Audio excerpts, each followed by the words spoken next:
Not knowing that she was the owner of the holding company about to sign an $800 million contract with them, they poured wine on her in front of 200 guests, calling her someone who didn't deserve to breathe the same air.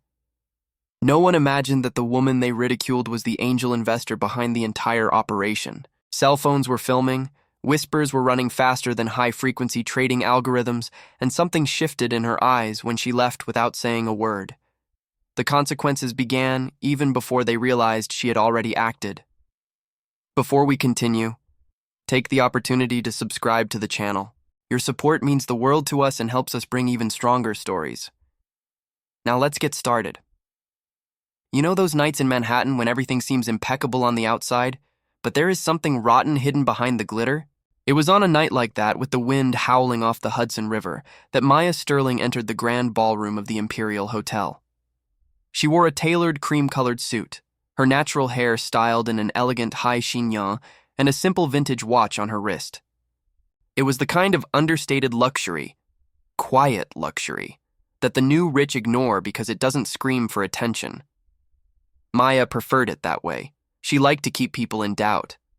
Crystal chandeliers hung over white linen tablecloths. A string quartet played something smooth that almost no one really heard over the din of networking. The air was thick with the scent of expensive French perfumes, prime rib, and aged Cabernet. Cell phones were everywhere, glowing like fireflies in the dim light. No one wanted to miss the chance to prove they were there. On every giant LED screen, the same logo rotated endlessly: Aurora Quantum Systems. The massive $800 million deal with a mysterious investor was the subject of the night. The waitstaff hustled through the corridors, invisible to the guests who gagged on their own self-importance as if they owned the city. Maya crossed the hall slowly, hands in her pockets, observing faces. She wasn't just looking, she was auditing. Security had already stopped her once at the main entrance on Fifth Avenue. The burly guard had looked her up and down, his eyes lingering on her skin color and her lack of flashy jewelry. "Staff entrance is around the back, miss," he had said. Maya had simply smiled, pulled out the black invitation with the platinum seal, and watched his face turn a shade of red that matched the carpet. He let her pass, visibly embarrassed, but the energy of that interaction followed her inside. Inside, the atmosphere was no different. Two women draped in furs clutched their handbags tighter as she passed, as if her mere proximity threatened their assets. A man smoking near the bar exhaled smoke directly into her path and didn't even apologize, assuming she would move for him. "Staff first, right?" he muttered to a colleague, not even looking at her. With a faint, unreadable smile, Maya just took a step to the side and ordered a sparkling water with lime. She didn't need to explain herself. If the night went as she planned, explanations would be redundant. At the back of the hall, the cameras turned to the stage when the host tapped the microphone. His voice echoed over the low murmur. "Ladies and gentlemen, welcome to the Aurora Quantum Systems Gala." Heads turned. Applause emerged as a rehearsed reflex. Maya stood close to a marble column, close enough to see the sweat on their foreheads, far enough to be invisible. The host smiled too much. "Today we celebrate a historic partnership. $800 million. A contract that will change New York, the market, perhaps the world." You could feel the ambition getting denser in the air. Then she appeared. Patricia Vance, the CEO's wife, slipped onto the stage in a gold dress that reflected every beam of light. She waved as if she were royalty, wearing impeccable red lipstick that looked like a wound on her pale face. Next to her was her husband, Edward Vance, the company's public face. Tailored suit, hard posture, the look of a man who had never heard the word no. Everyone looked at them with adoration, with everyone except the woman who in fact owned the capital they were celebrating. The murmurs began before Maya even moved. People marked her out of the corners of their eyes, poking each other as if she had entered through the wrong door. A waitress passed by with a wine tray, and a guest leaned into his friend. "I swear, these people always appear where they shouldn't." "Must be a diversity hire for the event staff trying to mix in," the friend laughed low. "At least the suit fits." Maya ignored them. She walked between the groups with measured steps, relaxed hands. The carpet was soft, muffling the sound of her heels. She watched the stage from afar, her gaze firm, her jaw set. Patricia was the first to spot her. Her smile came slowly, like a predator recognizing prey that had wandered into the wrong territory. She whispered something to her husband, and Edward's eyebrows went down in annoyance. Edward left the stage with a false sympathy and made a beeline for Maya. His smile was tight, his eyes cold. "Ma'am, you seem to be lost," he said, loud enough for the surrounding circle of wealthy donors to hear. He touched Maya's sleeve as if he expected her to recoil. Maya replied, her voice an octave lower than his, smooth and controlled. "I'm right where I need to be, just observing." Edward gave a short, incredulous laugh. "Observing? This isn't a spectator sport for the help." He snapped his fingers at an employee passing by. "Get a towel for her. She looks like she's sweating in that affordable suit." Some guests looked over, trying to disguise their snickers. A man whispered loud enough to be heard. "Who let her in the VIP? Service entrance is on 54th Street. Patricia approached soon after, her heels clicking on the floor in a dry rhythm. She grabbed a glass of heavy red wine from a passing tray without even looking at the server. She measured Maya from top to bottom with disdain. "Look, dear," Patricia said, her voice dripping with condescension. "If you needed work tonight, you should have applied at the agency. Pretending to be a guest doesn't solve your financial problems." Maya said nothing. Her calm bothered them more than any shout could. Silence is a mirror, and they didn't like what they saw in it. Patricia took a step forward, lifting the glass slowly. "Take this to table 3. They've been waiting. Make yourself useful." She pushed the glass against Maya's chest. When Maya didn't take it, keeping her hands in her pockets, Patricia's smile vanished. "Seriously? Do your job." Edward took the glass from his wife's hand. "Let me handle it, darling." He raised the glass, looking around the room, ensuring he had an audience. Except for a lost employee spoiling the mood. And then, with a flick of his wrist, he turned the glass. He poured the dark red vintage Cabernet onto Maya's cream sleeve and chest. The impact was warm and heavy. The liquid stained the fabric instantly, looking like a gunshot wound spreading across her heart. Some drops ran down her throat. The ballroom gasped in shock. "Wow, he really did it," someone murmured. Another person picked up their phone, filming. Patricia laughed low. Now she knows her place. Maybe it covers the cheap fabric. Maya didn't flinch. She didn't scream. She cleaned a drop from her chin with 2 fingers, slowly, controlled. She looked at the stain, then up at Edward and Patricia. There was no anger in her eyes, only a terrifying finality. She adjusted her wet sleeve, straightened her posture, and walked towards the exit without saying a single word. A waiter whispered as she passed, "That woman walked out like she owned the building." No one believed it. Even so, the corridor outside the ballroom seemed colder, almost silent after the noise she left behind. Maya walked firmly, fingers rubbing the edge of her phone in her pocket. She let out a single sigh and picked up the device. The screen lit up her face. She dialed a number. A voice answered quickly. "Ready for instructions, Mrs. Sterling." Maya spoke low. "Execute Protocol Omega. Remove the proposal. Close all channels. Call in the bridge loans. Announce it now." "Understood. Initiating immediately." She hung up without emotion. A couple near the elevator watched her, trying to place her face. The woman murmured, "It's her.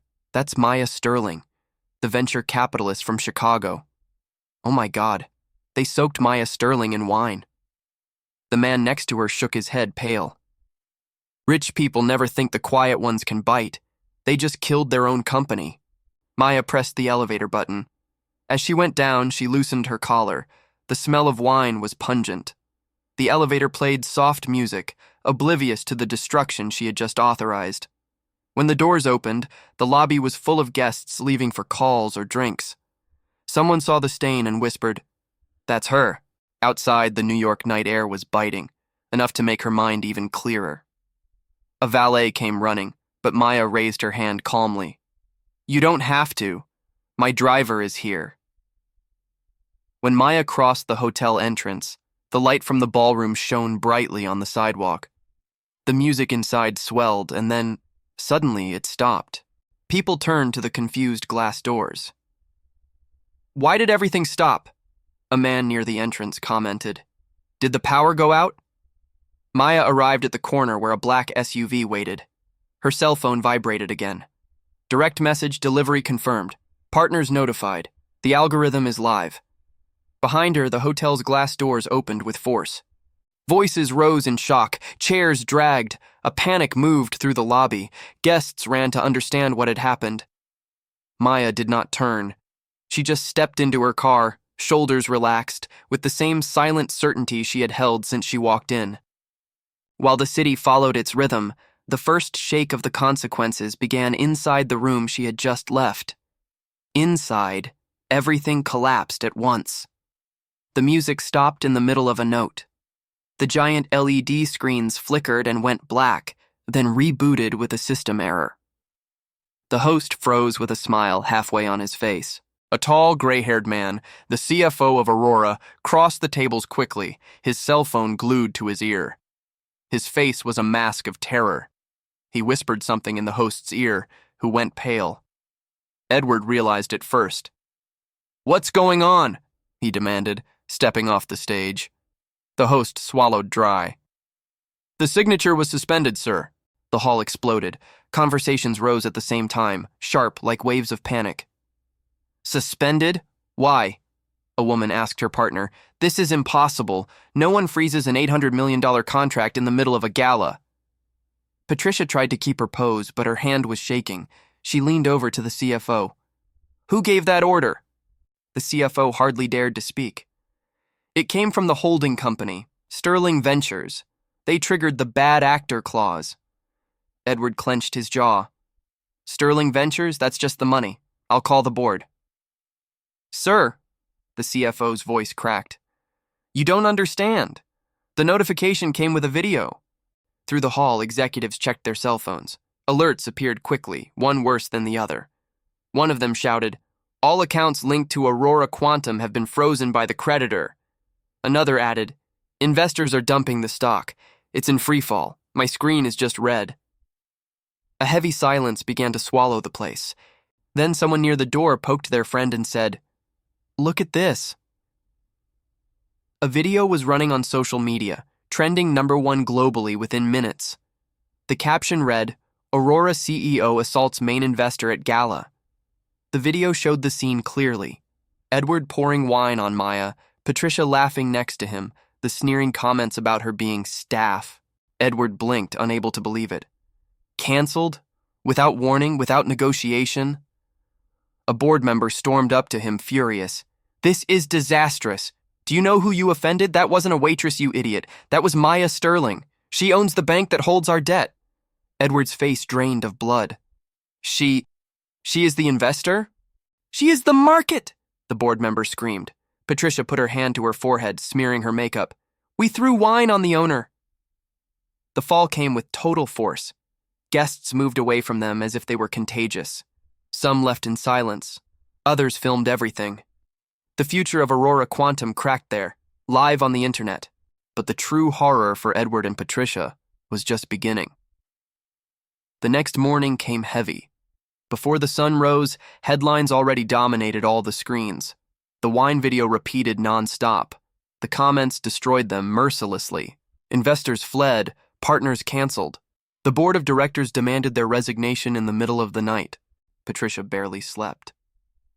She sat on the edge of the bed in their penthouse, hands shaking, mascara running, cell phone vibrating without rest. Edward paced from one side to the other, hair messy, shirt crumpled. Every call he made ended the same. "We're out. Don't call again." At noon, Patricia said, almost begging, "We need to talk to her. Maybe we can apologize. Fix the misunderstanding." Edward hesitated, his pride broken. "We have to try." They drove to Maya's office in the financial district. It was a sleek glass monolith that touched the clouds. When they arrived at the reception, they expected to be turned away, but the assistant simply nodded. "Ms. Sterling is expecting you. Top floor. They rode the elevator in silence, the weight of their failure pressing down on them. When the doors opened, they entered a vast office overlooking the harbor. Maya sat behind a desk of black glass, wearing a pristine navy suit, looking as calm as the ocean before a storm. Patricia spoke first, her voice broken. "Miss Sterling, we made a terrible mistake. We treated you like no one. Please, let us fix it." Edward completed, shaking. "We lost everything. The stock is down 60%. The deal is off. Just give us a chance to talk." Maya stood up slowly. She walked around the desk, leaning against the edge, looking at them with a terrifying neutrality. "You think you lost everything?" Maya asked softly. "You haven't lost anything yet. You just lost your bonus." "What do you mean?" Edward asked, confusion clouding his fear. Maya picked up a remote and clicked a button. The opaque glass wall behind her turned transparent, revealing a team of lawyers and federal agents sitting in the conference room next door. "You see," Maya began, walking closer to them, "I didn't just come to the gala to sign the check. I came to verify the audit. My team found the discrepancies in your books 3 weeks ago.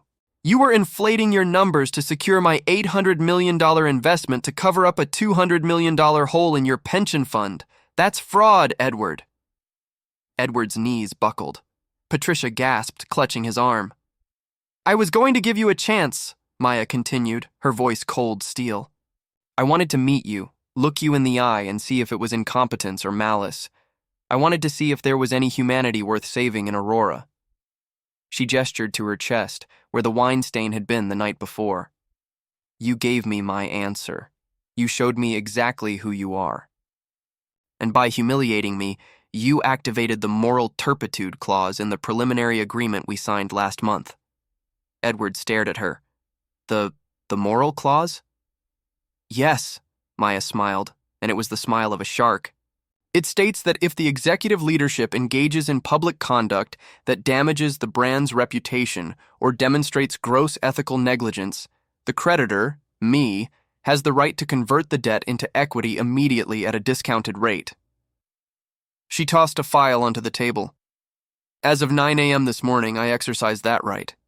I didn't just cancel the deal, Edward. I bought your debt, and then I converted it."